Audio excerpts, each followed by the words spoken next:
Hello, everyone, and welcome back for another awesome-tacular episode of Every Which Way.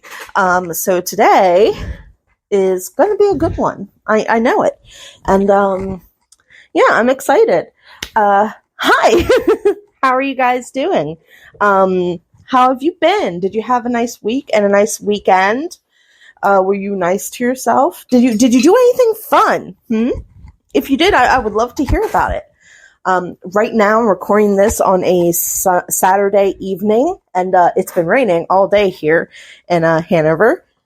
And yeah, I haven't really done much. I mean, I got up and I fed the cats, my three kids, as I like to call them, Salem, Minerva, and Luna. And I've pretty much been chilling on the couch and just resting. And I ordered Panera.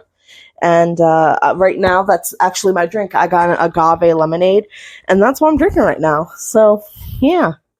I got soup. I love their cheddar broccoli soup. Oh my goodness, it is to die for. But yeah, so I've just kind of been chilling and having just a kind of calm and relaxing day. And tomorrow, I'll go out and do stuff.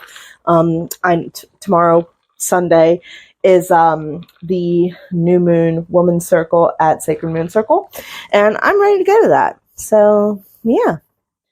Anyway, what are you guys drinking? How has your day been? Has it been rainy and just chill? Or is it sunny where you live? Or is it like early morning or something like that? I would love to know, please. So, yeah. Yesterday was Friday, and I went to Sacred Moon Circle Apothecary, and I bought myself a couple of new decks. I got the Witch Oracle, Woman in Total Control of Herself Oracle deck, and I got a second one that I just immediately fell in love with, the Folklore Tarot deck by Rowan Ortons.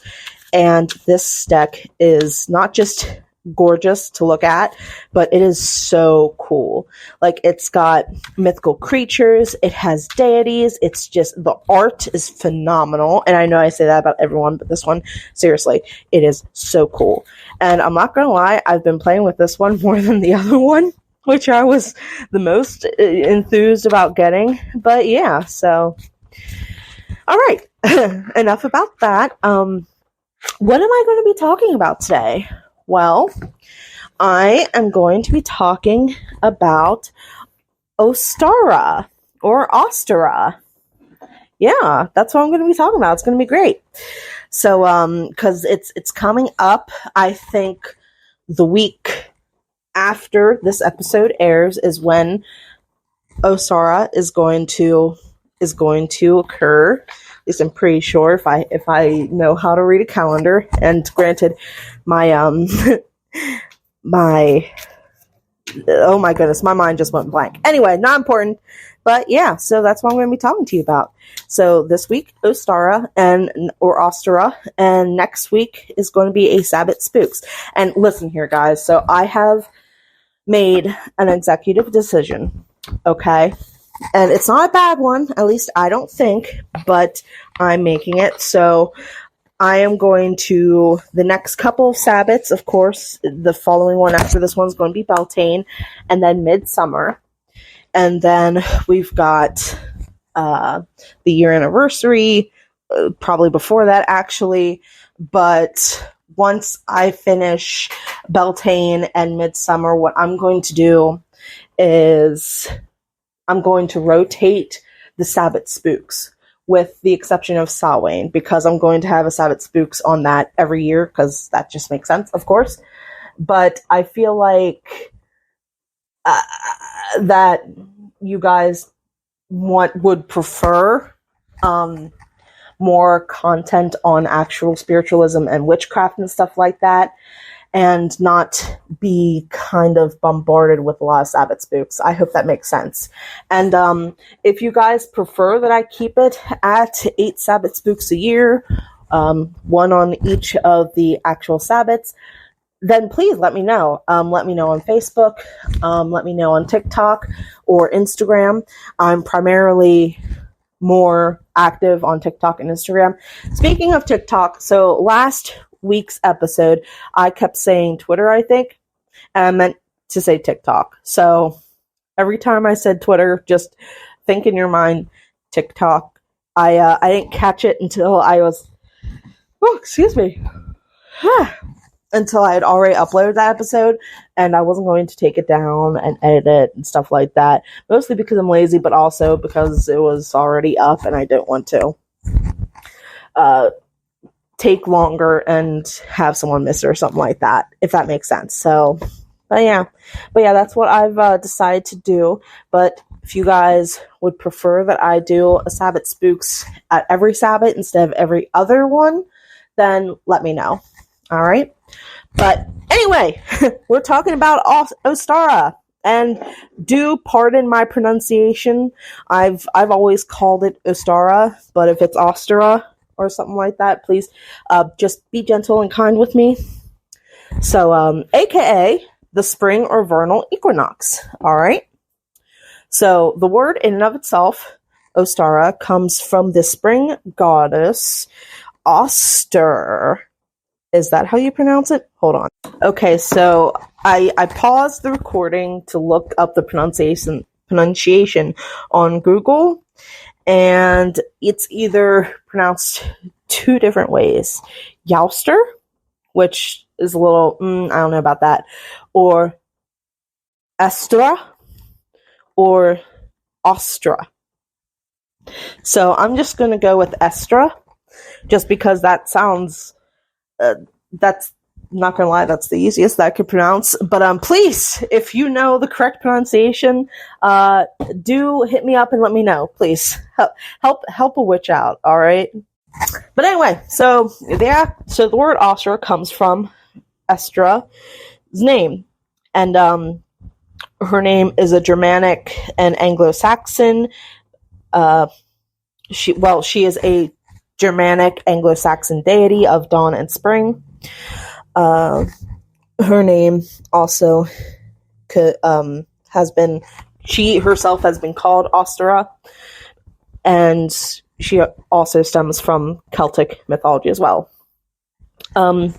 Some scholars do claim that Estra is a hypostasis of Freya, or an Old Norse Vanir deity instead.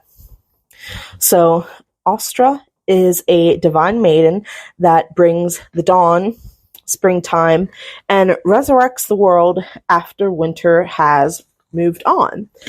So, I don't know, around here, the days have started to get warmer and all of that good jazz, but the birds are coming back, the insects are coming back, the allergies are coming back, but stuff is starting to come to life again. One of Estra's myths that I found really interesting and I wrote down, and I'm not going to delve exceptionally deep into her because, well, I'll explain a little bit why, but part of the reason is, depending, I might do an episode on her alone at some point, but we'll get into it in a couple minutes. But the one myth that I did found that I liked was a tale of Estra arriving a bit too late one year. And because she is a goddess of springtime, that meant that spring arrived later than usual. The first thing that she encountered, though, was a little bird who lay dying on the forest floor because of his wings being frozen. So, Estra, I'm going to pronounce it different every time, I just know it, feeling guilty because she arrived late, either took him as a pet or a lover. I've seen both, but most of my research said as a lover. Anyway, as the bird was wingless because his wings froze, Ostara turned him into a snow hare instead, and gave him the ability to run rapidly so that he could evade all hunters. And to honor his early life as a bird, she also gave him the ability to lay eggs in the colors of the rainbow. Is this starting to kind of sound familiar? Because it should. The snow hare, though, started to have numerous affairs, which in turn enraged Ostara, and in a fit of rage, she threw him into the skies, and he landed under the feet of the constellation Orion, the hunter, where he remains to this day as the constellation Lepus, or the hare. So there's some early connotations of the Easter Bunny being linked to Ostara. I'm going to say it different every time. I just know. So a little bit more history, not exactly on Ostara specifically, but on like the spring solstice time. There was the festival of Isis that occurred in ancient Egypt, and this was a celebration of spring and rebirth. This was the time when the Nile River began to rise, and it was said that it was due to Isis mourning the loss of her brother husband Osiris, and her tears were what caused the Nile River to swell. And because of the Nile River swelling and having more water, life was returned to the land. I might pronounce this right. Nowruz is a current, I believe, Iranian celebration that is deeply rooted in Zoroastrianism, which was the predominant religion in ancient Persia. And this had, or has, because some parts of it do still currently exist in remote places, it was a mid-spring festival, and it was called, and please forgive me for this pronunciation, but Majo Zarem Gahanbar. I'm so sorry, but that translates roughly to mid-greening.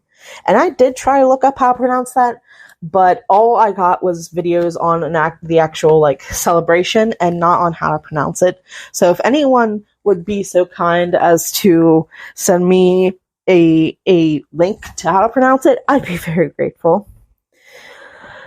Alright, so Nowruz in and of itself means new day, and it actually begins prior to the spring equinox. And this is a time when copious amounts of cleaning is done, old broken items are repaired, homes are repainted, people gather together outside for picnics and other activities, and fresh flowers are gathered and displayed indoors. And if I'm not mistaken, this is when the Iranian New Year begins, on the equinox day itself. Ancient Rome had the feast of Cybele. Cybele is a mother goddess and was a central figure of the Phrygian fertility cult, where eunuch priests would perform rites in honor of her. Yeah, she was a pretty big deal. Her lover was named Attis, who was born a virgin birth. So kind of like Jesus Christ. He was not only her lover, but also her grandson. And he castrated and killed himself due to her jealousy. From his blood came the first violets. He was resurrected by Cybele and Zeus, and the celebration of Hilaria, which is observed from March 15th to the 28th, honors his death as well as Cybele's power. So a couple of places, ancient places and sites around the world that have monuments, temples dedicated to them. I wrote some of the most interesting ones down. The first one I have is the Pyramid of El Castillo in Chichen Itza, Mexico. So this was back during the Mayan civilization. Wow. They would hold a sacrificial ritual at the pyramid in celebration of the equinox. El Castillo has 4 staircases that that were built at a very particularly calculated angle, so that at the precise moment of the equinox, and for roughly half an hour, a snake of sunlight would appear to slither down the stairs, which I think is really cool. This snake of sunlight represents Kukulkan, a snake deity who only appears twice a year, during the spring and autumn equinoxes. And I just thought that was really cool. I know back when I was in, I think, 6th grade, we kind of covered a little bit of Mesoamerican history, and they talked about this pyramid, and I just thought that it was so cool. So I had to include it. All right, moving on. We go to Ireland, specifically County Donegal, which has a group of historic structures called which is called Grinnen of Aileach, if Google is accurate. Anyway, but it sits at 244 meters atop of Tall Hill, which is about 800 feet and 6.3 inches. Yeah, so big, large. Well, not so much big, large as big, tall. Anyway, it is believed to have been built in the 6th or 7th century CE. The main structure itself is aligned to the rising sun of the equinox, with its beams having, slicing in half, the inside of the stone ring fort into a northern and southern part, which I thought was pretty cool. From there, we go to Angkor in Cambodia, and specifically Angkor Wat, which was at first a Hindu, but then became a Buddhist temple complex that was built in the jungles of Angkor around the early 12th century CE. It has sculptures of demons called asuras and deities called devas that are intended to resemble the celestial phenomenon of the precession of the equinoxes and the transition from one astrological age to another. And yes, that is a direct quote. So there, that was a lot of stuff that I just barfed out at you. But anyway, on the morning of the spring equinox, the sun rises up the sides of the central tower of the temple and crowns its pinnacle, which is pretty cool if you ask me. And the last site that I have for you is the Menasdra, which is a megalithic temple complex that dates back to the 4th millennium BCE. This is located on the southern coast of Malta. On the equinoxes, so both the spring and autumn equinoxes, a ray of sun enters the temple and lights up the main axis, while on the solstices, sunlight illuminates the megaliths of the entrance chamber, which is really freaking cool. Scholars say that Menasdra is one of the Earth's oldest religious sites, and they speculate that it may have been one of the oldest solar calendars, which is pretty cool. I'm sorry, I love archaeology and ancient stuff like that, so it's just when I get to talk about stuff like this, it's so cool. All right, so going to more of the ancient deities and stuff like that. The first, one of the first written accounts of Estra was by Bede, who is an English monk, author, scholar, and saint. And he's the one who claimed that Estra was the Saxon version of Ostara, Ostara, a Germanic deity. Esther's feast day was held on the full moon following the vernal equinox. Ostara had her own month, which was called Ostermonath, or April, and this is why it's speculated that she actually had no real relation to the vernal equinox. Scholars do admit, however, that there is not enough historical context about Ostara or Ostara, actually. She is generally associated with fertility, renewal, and the changing of seasons and the east. And again, Ostara and Estre aren't as ancient of, like, the Sabbat Ostara and Estre aren't as ancient of a combination as is sometimes believed, as there is, again, no hard evidence of Estra being worshipped or even existing. That doesn't mean that she can't be celebrated, though, but we have to keep in mind that these 8 Sabbats were initially coined by Gardner and the Wiccan faith. There's nothing wrong with that. Nothing wrong with that, but I'm just giving you some of the historical context. All right? So, deviating away from the confusion of Ostara and Estre, I'm going to talk briefly about a Roman deity named Mithras. So, Mithras was born on the winter solstice and resurrected in the spring. He would help his followers ascend to the realm of light after death. Probably one of his, I would say, most well-known myths, but that's just my personal opinion, is that Mithras was ordered to sacrifice a white bull by the sun. Now, Mithras reluctantly did so, but as his knife entered the bull's body, the creature transformed into the moon, and the cloak that Mithras was wearing became the night sky.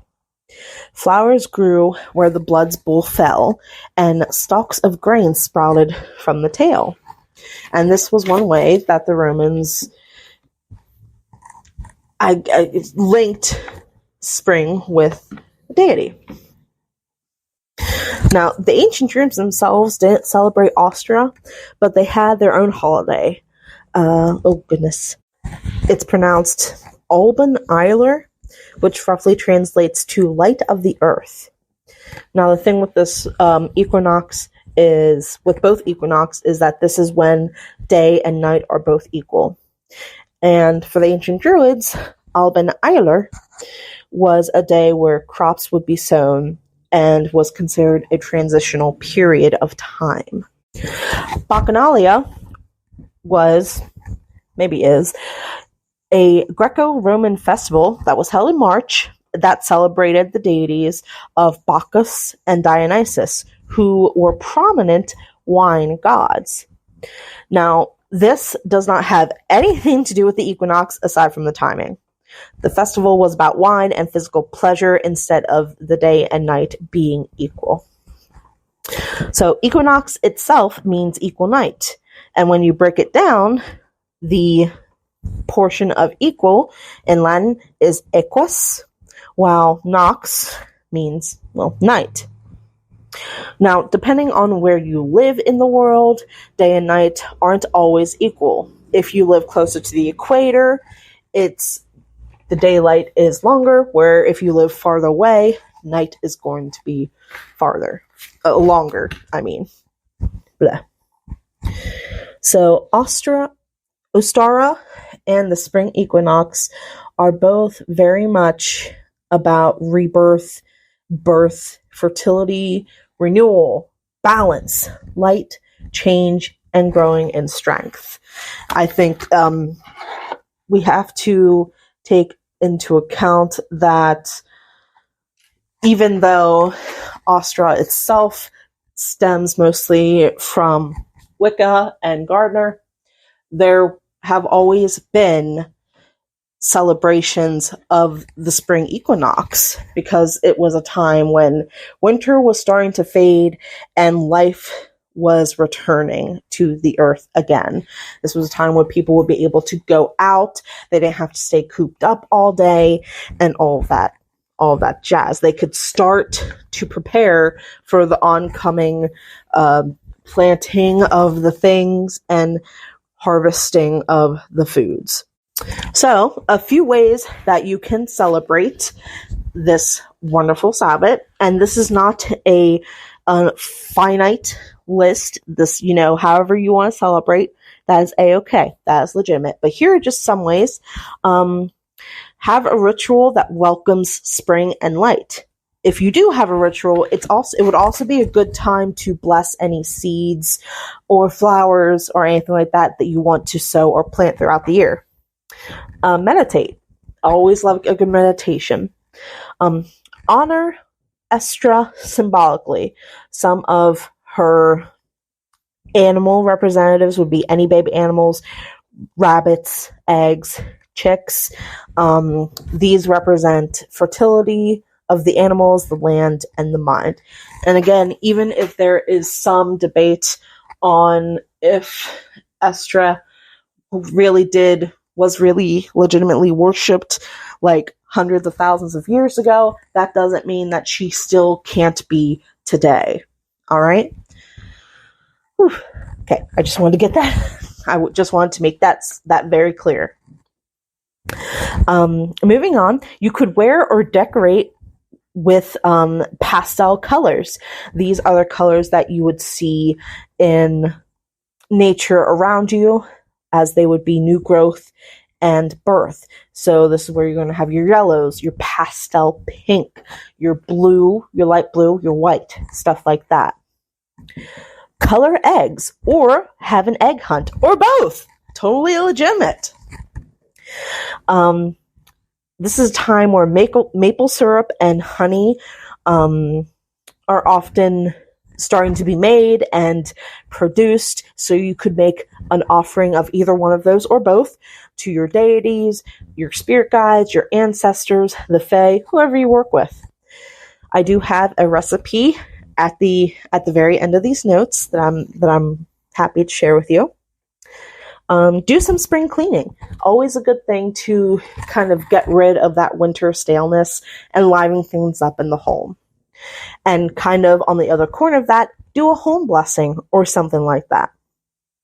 Also have a bonfire. Who doesn't like setting stuff on fire? I know I do. Yeah. Seriously, I wish I could have a fire pit where I lived. Right now, me and my partner rent, and I cannot do fire legally. Wow, that sounded so suspect.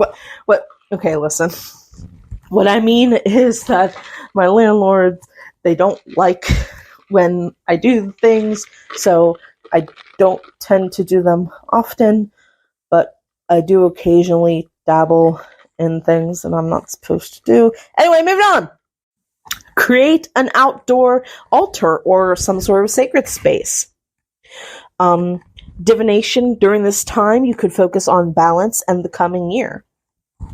And the last thing I have is to plan and or create a fairy, flower, or vegetable garden. Yeah. Some deities that are prominent during this time of year include Aphrodite or Venus from Greek mythology, Cernunnos or Herne, who is Anglo-Celtic, Blodeuwedd, who is Welsh, and Irene, if you're listening to this episode, you know. The Dagda from Irish mythology, Epona from Celtic mythology, and I included Epona on this because Epona is also the name of Link's horse in the Legend of Zelda franchise, and me being a complete and total nerd when it comes to Zelda, I had to include Epona on this. Following Epona, I have the Green Man from European and North America folklore, Freya from Norse mythology, Kama, who is Hindu, Persephone, who's Greek, Osiris and Renpet from Egyptian mythology, Pan from Greek, Umaj from Russia, Thor from Norse, and Vila, who is a Slavic deity. Some common herbs, vegetation, flowers, plant material that you can work with during this time or to honor this particular Sabbat or the themes of the spring equinox. I have here are high John root, Irish moss, lemongrass, which I love, the alder tree, as well as the hawthorn tree. For flowers, I have the apple blossom, daffodil, jasmine, orange blossom, primrose, which the fays love, and tulip.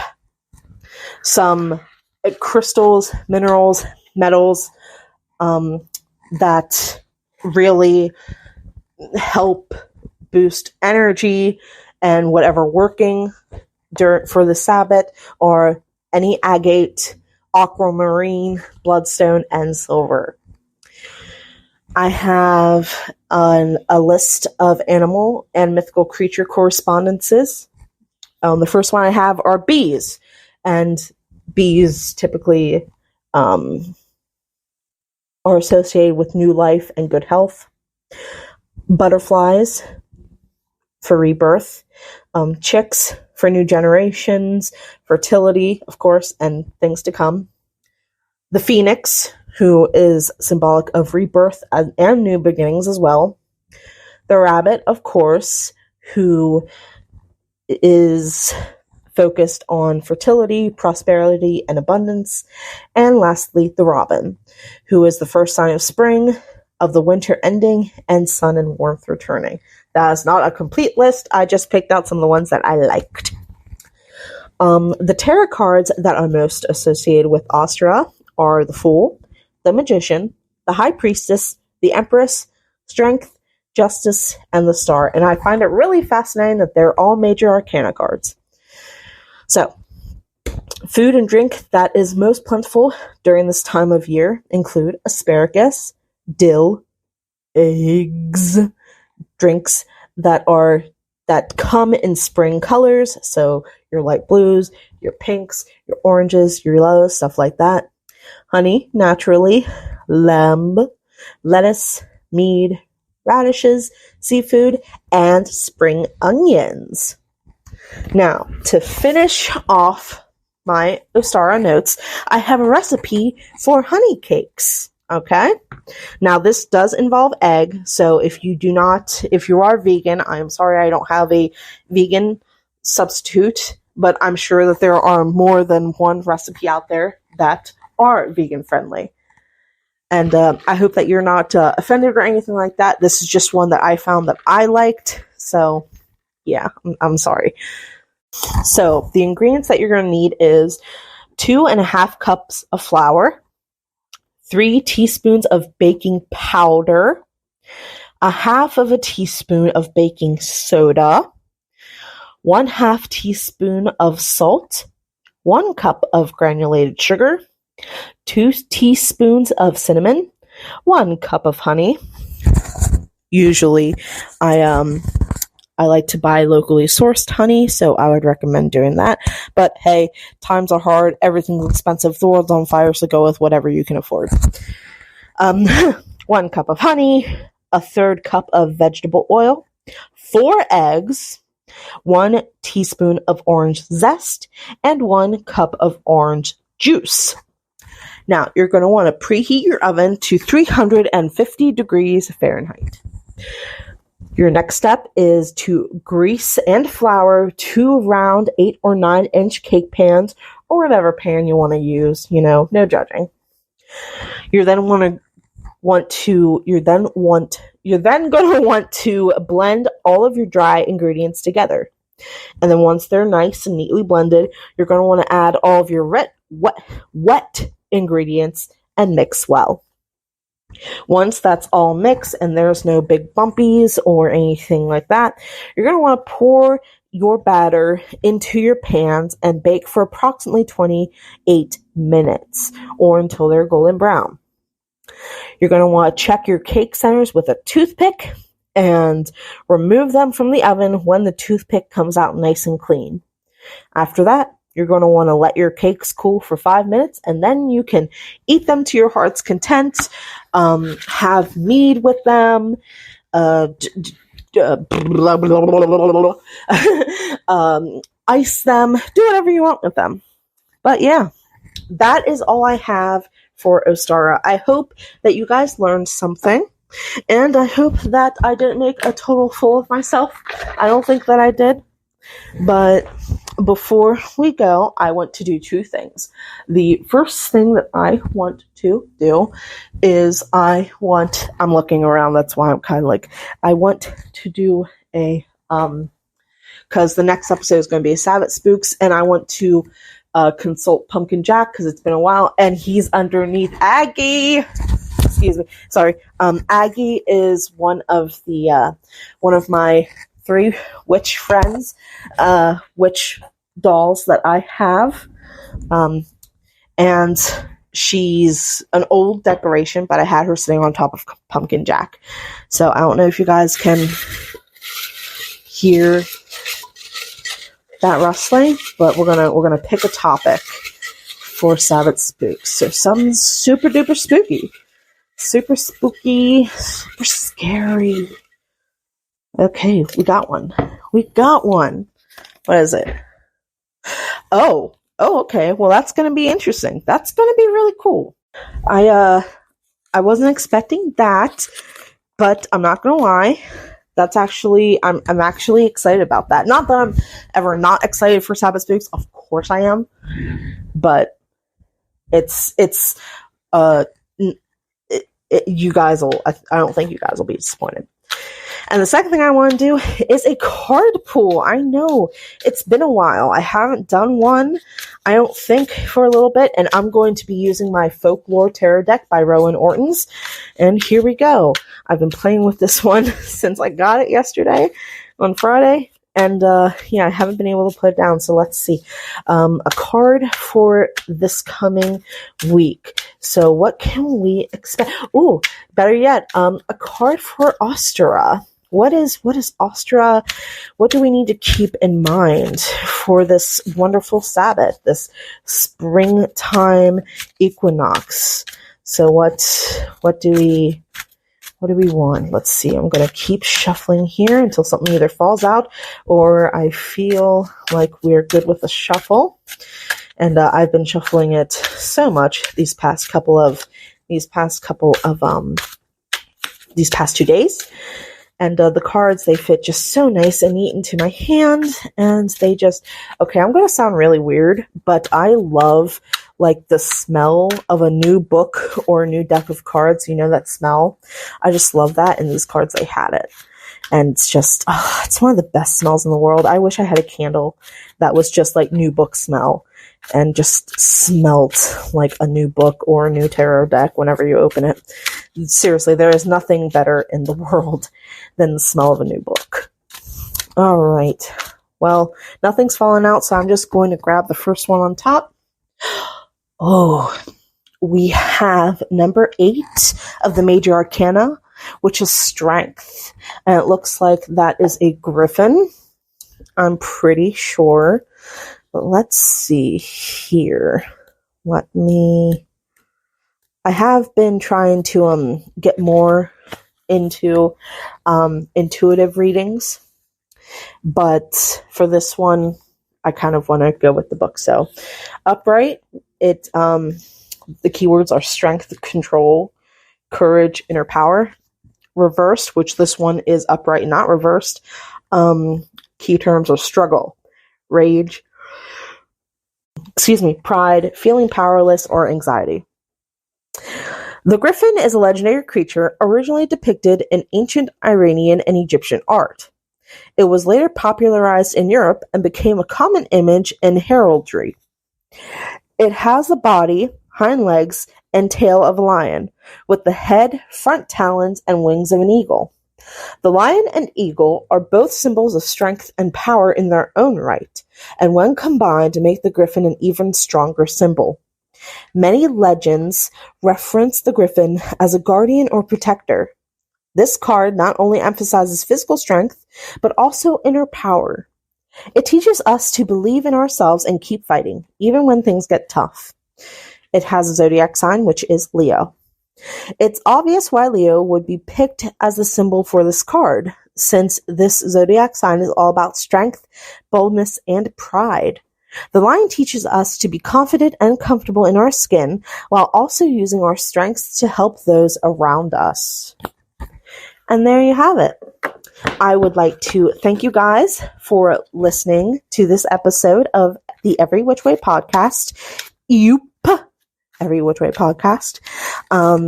If you would be so kind as to rate and review and share this around with your friends, families, or people that you just want to annoy the ever-living crap out of, I would greatly appreciate that.